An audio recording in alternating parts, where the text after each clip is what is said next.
loud and silver-lining.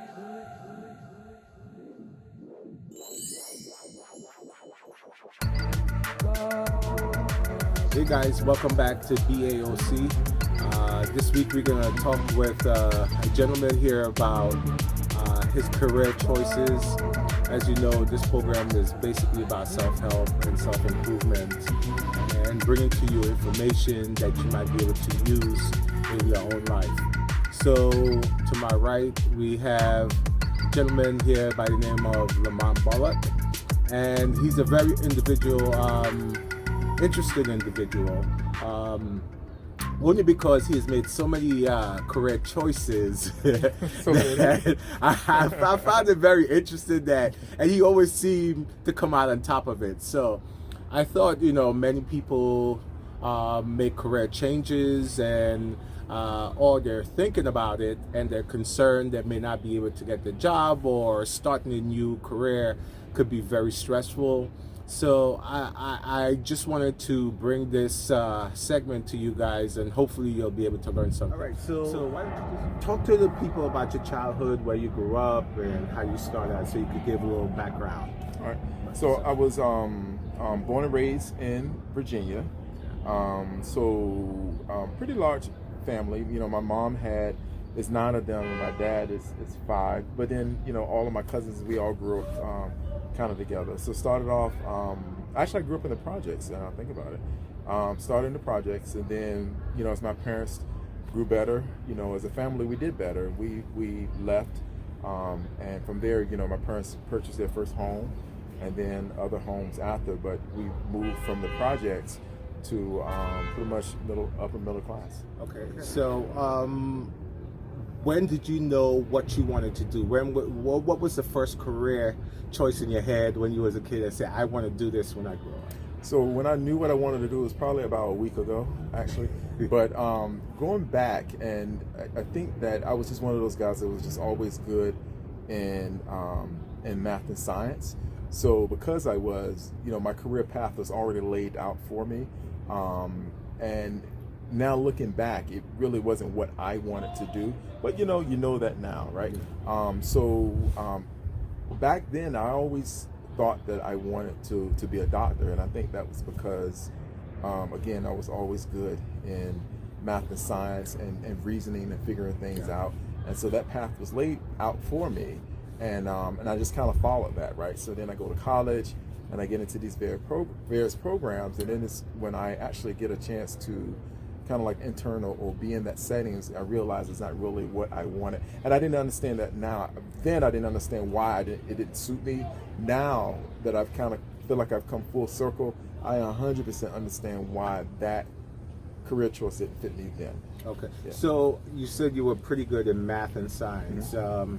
So did you get a scholarship to go to college? What Yes. college did you attend? So I went for undergrad, I went to Virginia State. Yeah. And then I was also in the band as well, right? Okay. So I had some scholarships and all that other good stuff. But it's when I got to Virginia State is when things really started to open up for me. And that's why I always say that, for Black people, HBCUs are the way to go, because, you're not going to find a more caring and loving environment than an HBCU. It's just that I don't think they exist anywhere else. And I've had the privilege to go to both, to a HBCU and then a Big Ten university as well. And there's nothing like that kind of HBCU experience. So tell us, did you participate in any extracurricular activities as far as maybe pledging, being in bands or sports or whatever? Yeah. So what did you do? So I did academics. Yes, I did band all the way through high school, and even in high school. So we had like fraternity stuff. It's just part of that kind of Southern culture. Yeah. So I did that in high school, and when I went to college, I was in the band. I was ultimately drum major in the band, but then I pledged. I was in the fraternity Phi Beta Sigma Blue Flag, and also I did ROTC as well. And then there's just active in a bunch of other organizations on campus. So very active. Okay. So what led you to the ROTC? So I had a so I saw my cousin. That's right. So I had a cousin that went to Virginia State as well, and both of them were in ROTC, and I just kind of sat in, just following them around campus. Just explain to the people what is ROTC, because some people may not know what ROTC is. Yeah, so ROTC is stands for Reserve Officer Training Corps. So basically, it's just on the college level, on the collegiate level rather, it's just another way to receive your commission, so that if you do go into the Army or the military, generally you go in as an officer, right? Yeah. So there are a couple of ways to become an officer in the military. You can do ROTC, which is the path I chose. You can go to the one of the military academies, West Point, such, and then you can also go through something called Officer Candidate School, whereas you've already graduated, you are a working professional somewhere, you apply to the military like it's a job, you get selected, and then you go to the Officer Candidate School, and then if you graduate from there, then you can get your commission. Yeah. So what path did you take? So I chose ROTC, and it was funny. So I didn't get interested in ROTC until my junior year in college, and so ROTC is a 4-year program. But the thing is, if you enlist in the military as a private, then your enlistment contract counts. Well, your enlistment counts as 2 years of ROTC. So if you go to basic training as a full soldier, you can knock out 2 years of ROTC. So I said in my head, okay, bam, I'm going to take a summer. I'm going to go I'm going to enlist into the military, and then I just go into ROTC as a junior. Yeah. So I did that. I didn't want to do ROTC for 4 years, right? Because actually I thought they were a little cuckoo anyway. I thought they were a little nuts. So I did that. So one summer, my summer going into my junior year, I enlisted in the military as a private. And it's so funny, I joke because I was AWOL for about 4 hours, because right after I finished basic training, you're supposed to go to AIT. Yeah. What I did was I flew back to campus. Yeah. I got sworn in as a cadet, and then I wasn't a private anymore. I was a cadet in ROTC. Okay. Yeah. So upon graduation, you graduated with what? So I graduated with my Bachelor's of Science degree, and then I was commissioned into the military as a lieutenant. So I was commissioned in the military police corps at the time. And so the thing with the Army on the officer side of the house, you don't choose your branch, right? So we have this dream sheet where at that time you can choose like your top 5 branches. But if you're a male, one of your top 3 has to be a combat branch. Mm-hmm. So most people, they don't want to go in combat. They choose something like engineering as a combat branch. And I wasn't selected. So I was selected to go into the military police corps. But my number one choice was actually medical service corps. I wanted to go into medical service, which is the medical administration arm of the military. So you basically would run the hospitals and run the military programs. So talk about that, because that's very interesting to me. The whole thing, your experience. What was the experience like? Were you ever deployed to be in a war? And what was your final rank at the end of this? And also, this is a triple question. Mm-hmm. Tell us about the most maybe traumatic experience you may have had while you were deployed. Yeah. So I went in as a lieutenant, and kind of moved through the ranks, and I ultimately got out as a captain. So during that time, of course, we had a couple of battles, and so I was deployed to Afghanistan. I deployed to Iraq twice, because during that time we had this. You had soldiers in situations where I would deploy with this particular unit. We would go for a year. You come back out PCS to another unit, and then that unit is set to deploy. Right. So that happened to me twice. Yeah. But since then, the Army kind of got a little smarter or more soldier-centered, and now there's a break between. So even if you redeploy, you deploy to another unit, if you redeploy back to the States within a year, you're not deployable. Okay. So they definitely have changed those rules, which is a good thing, because I've known soldiers that have done back-to-back deployments. Right. And overall, your mental health suffers. Yeah. And so what was the most traumatic thing you would say while you were at war that people just don't understand about war? So the thing is that, we know of our concept of war is based on like this Hollywood reality where, a couple of people shoot at each other.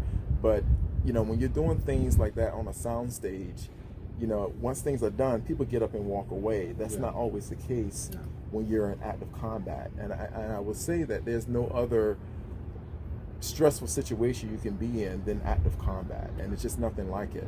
And it's just the smells, the sounds.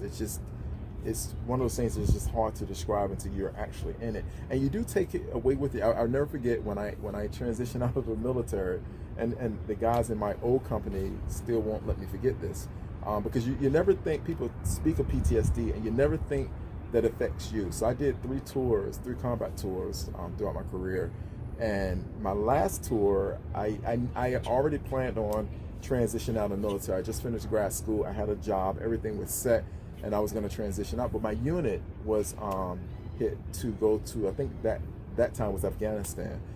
So, you know, I didn't have a choice. I went with my unit, and I came back, and my thing is, okay, I took a month off, and then I transitioned to my corporate job. And I'll never forget, I was leading crews for this company, and we were outside, and keep in mind, like 2 months before, I was in active combat, and I remember hearing this like loud sound, and then when I came to, I was under a truck. And I say I came to because I don't know how I ended up under this truck. Yeah. But I remember this loud noise, and I remember me just reacting to it, right? Yeah. And so at that point, I knew that, you know, clearly I brought something back with me as well that had to be addressed, right? Yeah. So were you aware of your condition, or did you just think you were okay, and when that incident occurred, then you're like, wow, I'm not as okay as I thought I was? Yeah, I had no clue whatsoever until that situation happened. Yeah. And when it hit me that I didn't know how I got under there, but I ducked for cover because I was so trained to react to contact. Yeah. And so at that point I was like, okay, all right, so we're gonna have to talk to somebody about this. Yeah. And so that's what I did. Yeah. So you got some therapy. Yeah, absolutely. Okay, that's great. Yeah. That's great. So I heard you mention you got your master's. What did you get your master's in? Yeah. So I got my MBA. My MBA with my emphasis with managerial accounting is my specialty. So your undergrad was? My undergrad was biology. And your grad was? MBA. MBA. Yeah. Okay, so now you're back from 2 tours in Iraq and a tour in Afghanistan. What's next for you once you came back? So then I was recruited by this company, and it was not just me, it was like 5 of us. Yeah. And this particular company has been around since 1860 something, but lately they've been having a lot of problems with the union. So most of the leaders in this company, they're all engineers. And what type of company was that? It's a utility company, a power company. And they're all engineers, but the thing is that they have the technical side down packed, but they're having a lot of issues with leadership and that nature. So one of the senior leaders had this idea, well, let's just go to the military. We can grab these young officers. They're used to dealing with, used to being leaders, but used to dealing with the people. Yeah. And I was one of the 5. So I came over to this company, and it was a great experience. I stayed there, and I ultimately retired from it. Okay. So how long did you work for them? So total on the books, so I worked with them for 16 years. But was that in New York? Yeah, in New York. Okay. And then when you factor in my other time with them, so. That was a pretty long time. You're what, in your early 40s? Yeah. Okay, so now you did 16 years, you retired from that company. Yeah. What did you do next? What was your next move at that point? So the thing is that, like I tell people, you can't sit home at 39 or 40. You got to kind of figure out what the next phase is going to be. Yeah. So I kind of knew going back to what I wanted to do in the first half is that I love management. Yeah. And I've always been I've always been a leader in everything that I've done, whether it's the band, my fraternity, ROTC, and of course, being an officer, you're a leader by default. Yeah. In the military, but there's something about healthcare that has just always fascinated me, and that's why even initially when I wanted to go into the military, I didn't want to go into practice, to be a doctor or anything of that nature. I just love managing those healthcare systems is really what spoke to me. So with that being said, after I left my company, I realized that that's really what I want to do, especially with the state of healthcare now. So did you have any background in healthcare before, or did you ever dabble in it? Weren't you an EMS? Well, I was an EMT in college. EMT. Yeah. EMT. So I was a paramedic in college, But outside of that, no real healthcare background whatsoever. Did that inspire you, however? Just dabbling, being an EMT? That just kind of fed that I just like action and thinking critically, and that fed that kind of adrenaline junkie side of me. Gotcha. Yeah, that fed that. But then from there, I went to got my degree in nursing, because for me, I know that I like healthcare management. That's going to be my next kind of path.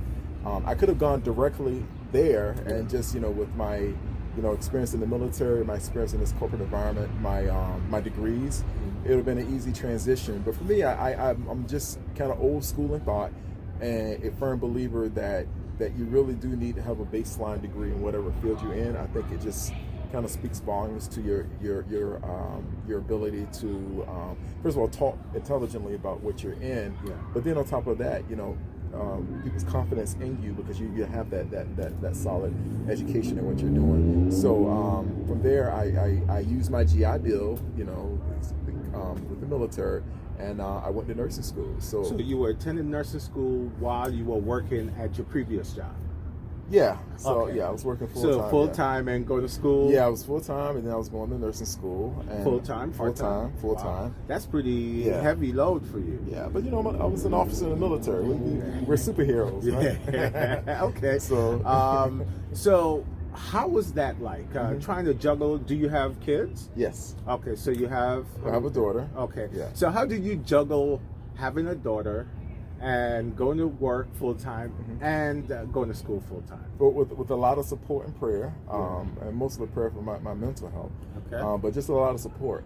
But I just say that everything is doable if you want to do it. You know what I mean? And it just takes hard work. But we got it done. And one of the main reasons why I wanted to go to nursing school is not so much as that I wanted to practice as a bedside nurse, but I just believe that you have so much more credibility if you're a leader in an organization, if you're able to speak to what the beans of the bullets of that organization is, what the base, because in all healthcare, the bottom line is taking care of patients, and if you can speak to that and speak to those processes, you're going to be a better leader down the road. So for me, I decided to sacrifice, if you will, to go back and work the bedside for a year, and to really get an appreciation of patient flow, what it means to take care of patients, how the healthcare system really is from the inside out, and then from there move into management and kind of move forward. So now I find this interesting. What was it now you're coming from an engineering point of view. What was the transition like moving from engineering, where you're dealing with numbers, you're dealing with systems, and dealing with people, which is a totally different animals and emotion. So now you go from being totally analytical to using both sides of your brain, because now you have to be caring and empathetic and analytical, because you're dealing with medications and science. So just talk about that transition and how difficult it was, and what was the challenges on that. So I will say this. So nursing school is probably the hardest thing I've ever done.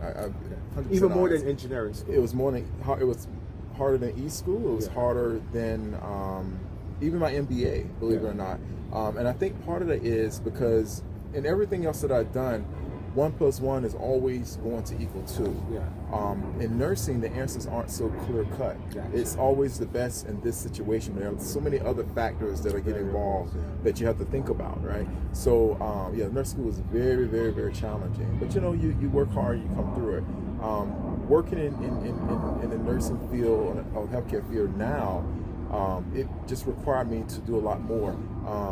It wasn't that big of a transition for me, because coming from the military and dealing with people there, and the military is a very family oriented, you're 100% involved in everything when it comes to your soldiers, to the point that when I try to talk about that connection or the responsibility that an officer has to their direct reports, you literally sign for them. So I remember taking command of this company, and literally right after the change of command ceremony, I'm on a baseball field, and I'm literally signing for each and every one of the soldiers, you have that level of responsibility as an officer, whether it's a lieutenant or a captain. You still have that level of responsibility. So that level of responsibility requires a level of involvement and caring and understanding. And I just took that into nursing. And when I look back, that, because it was always a part of me, is why I enjoy doing what I do now at the bedside. And then COVID hit, and of course it changed. Yeah. I hope. How long have you been a nurse now, by the way? So almost. Well, I've been a nurse for 3 years now. Okay. Yeah, I've been a nurse for 3 years now. Yeah. So, what was the most unexpected thing about the nursing industry you encountered? Because sometimes we go into things with preconceptions. Yeah. What did you encounter and you're like, wow, I did not expect this? Yeah. So I think for me is first of all, the disparities when it comes to nursing care, right? It's just so evident to me now. Like I can look at two people that have the same conditions and have the same, but because of different backgrounds, their treatment plan is completely different. What do you mean, socioeconomic? Socioeconomic, racial, everything. Really? Yeah, the treatment plans are different. So I totally see those kind of things, and I think that's what attracts me to nurses, because our basic level is just that advocacy, patient advocacy. So now I'm in a position where I can say, well, you know what? I see that this A, B, and C is going on. Why isn't this, and why isn't that? And then you can question, and you can kind of get to affect those positive outcomes when it comes to your patients. Okay, so when you encounter those kind of disparities, how do you handle that? Well, you have to first of all understand that you're operating within a system, and understand that just because you see something that you think is wrong doesn't mean that it was wrong intentionally. Right. So you have to, sometimes to affect change, you have to do it in the right manner. I'm not saying that you need to, stand on top of a machine with normal ray and hold your union sign. But you have to kind of do it in the right manner, because you'll be deemed ineffective. Okay. So ineffective in what means not being a team player? Not being a team player and just being overlooked, because Okay, so because I've read this whole thing, disparities in healthcare outcomes for especially African Americans and Hispanics to a certain extent, and I always wondered about that. Do the people that work in the industry, that's people of color, what do they do when they encounter these challenges? Because to me, life and death, if you ever was a time to speak up on how things are done, is in life or death. So I was always curious to how somebody handled that. How do you see yourself fitting into the system to maybe make positive change? How would you proceed to do that? Yeah, and see, and a lot of that depends on your level, right? So at the bedside, you question the providers, and when I say question, it's really to educate yourself on the big picture, right? Because when you're dealing with this one patient, it's easy for you to go down this kind of rabbit hole and kind of get caught up in the trees versus the forest. So you work with what you have. You try to figure out whether or not what you see is actually what it is. And then if it is, then you advocate, and the advocacy may mean speaking to the provider to do a different type of regimen, or even ask the provider why they're doing that particular regimen. Because again, you may be missing a key part. Okay, but sometimes advocacy is just questioning to make sure that everyone is on the same page. Have you ever gotten emotionally involved with a patient where the outcome wasn't as you would have wanted, and you're heartbroken after, and maybe you have to reevaluate yourself and say, hey, maybe I shouldn't get so emotionally involved with my patient? Have you been in that situation yet? Because we're all humans. And sometimes people befriend you and you become emotionally involved. How do you handle something like that? So you have to. I don't think you can be good in the healthcare field if you don't become that involved with the patient, quite frankly. But you know, it has to be a balance too, because you can't walk around, because unfortunately every patient is not going to have an outcome, a positive outcome, right? But you can't be to use a Good Times quote, you can't be Well and Wanda and crawling all up and down the hallways, because you're going to lose your perspective and get burnt out as well. So I think that the key thing is to kind of recognize that we're in a very stressful field, but then also to do things that are going to nurture and take care of you, which are very, very, very important. Strength, taking care of yourself.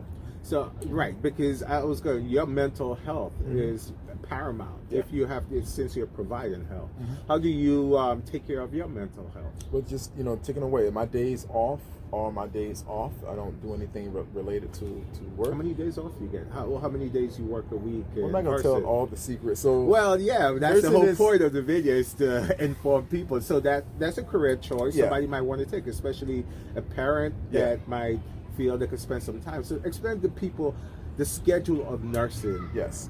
So nursing is the best thing under the sun. I mean, it is the best from a schedule standpoint. If you can do 12-hour shifts, some people can't do 12-hour shifts. But we work full time. For us is 12-hour shifts, 13 shifts a month. So like a typical week for me, and it depends on how you like to work. For me, I cluster. I don't like to go to work. If I'm going to go to work, it's going to be for a 3-day stretch. And that gives me the flexibility of, like I can work on Monday, Tuesday, Wednesday. I could be off Thursday, Friday, Saturday, Sunday, Monday, Tuesday, Wednesday, and then work Thursday, Friday, Saturday of the next week. Because again, it's only 3 days a week, but we try not to look at it 3 days a week. We look at it as 13 shifts a month. So within that total month, you have to schedule yourself for 13 shifts. So 3 weeks of 3s and 1 week of 4. 1 week of 4, if you want to look at it that way. So what's your next career move? Well, since you always change, it's always something on your agenda. You know what it is too. So I think for me, like I always say, and I got this from the military, right? I'm a firm believer that you should not be in any job more than 2.5 years. After that, you from that point forward, you're wasting your time. Because and why is that? Because you even from a salary standpoint, like I've never believed in every company that I've been in. I've stayed typically in that job maybe 2.5, sometimes 3 years, depending on the job. But then you're moving around and doing something else, because you're just gaining more skills in your portfolio, and it just makes you more marketable. If not for that company, definitely more marketable for another company. And sometimes you move to jobs that at that moment you may not want to do, but there's a skill set that you're going to get from that job that's going to move you forward. And I'll give you a prime example. Like when I was in the military, I didn't want to become the battalion S4 is like the battalion supply officer, right? I didn't want to learn logistics, but thank God I learned logistics, because when I was promoted to department manager at one of my corporate jobs, I was able to pull back on the logistics, because you had to be able to run the budget, the people, the staffing. All of that came from that experience I had in logistics. So and those skill sets, some of them are perishable, but as long as you continue to nurture them through your career, they'll pay dividends in the background, in the long run. So where do you see yourself next? What's next for you? So definitely hospital administration is where I want to go. So more administrative. But particularly nursing administration versus hospital administration, which is why I went to nursing school. I did get a couple of interviews, and I was interested initially in hospital administration, healthcare administration, but it didn't speak to me, because really on the hospital side, it's basically just the logistics of the hospital, the food service. It's like those facilities types. But I like affecting change on the healthcare side, and everything goes through nursing in some capacity, because everything deals with patients. So I see that's my path. Working at I work at a really solid, nationally recognized institution now. I'm thankful for that. But my path is going to be on that nursing administration side. Okay, so last final question. What piece of advice would you give a young person growing up about making career choices? So I'll step back to the parents first, right? So one thing I read about maybe about 10 years ago, and I hold this true, and I even use this as my parenting philosophy with our daughter. The thing is, the quote is that, you know, the illiterate person of the 21st century won't be the person that can't read and write. It'll be the person that can't relearn, they can't learn, unlearn, and relearn, right? So I think that to me, that just speaks to the fact that we always have to be lifelong learners, because even the careers that were prominent 10 years ago are not here now. Right. So like, even when it comes to our daughter, we don't speak of, you know, what do you want to be when you grow up? Because, you know, at this stage, you just don't want her to be pigeonholed into something, because this is what she's always heard. Yeah. This is her default, and this is the path that she's going to take. Because I did that, you know. So the thing is that you always have to be lifelong learners, right? So for me, you know, the advice I would give people and of the youth is just figure out what you enjoy doing and kind of going down that path. Let that be the impetus versus a particular job. Because again, you know, you don't know what the market is going to look like 10 or 15 years from now. That job may totally be completely different. absolutely. But you know, those soft skills and hard skills typically don't change. Absolutely. You know, so yeah. All right. Thanks, Lamont. That was a great interview. So guys, as you see, lots of great information. So stay tuned. Next week, we're going to talk about mental health and try to give you some information in that. So I hope you learned a lot, and see you next week. Peace out.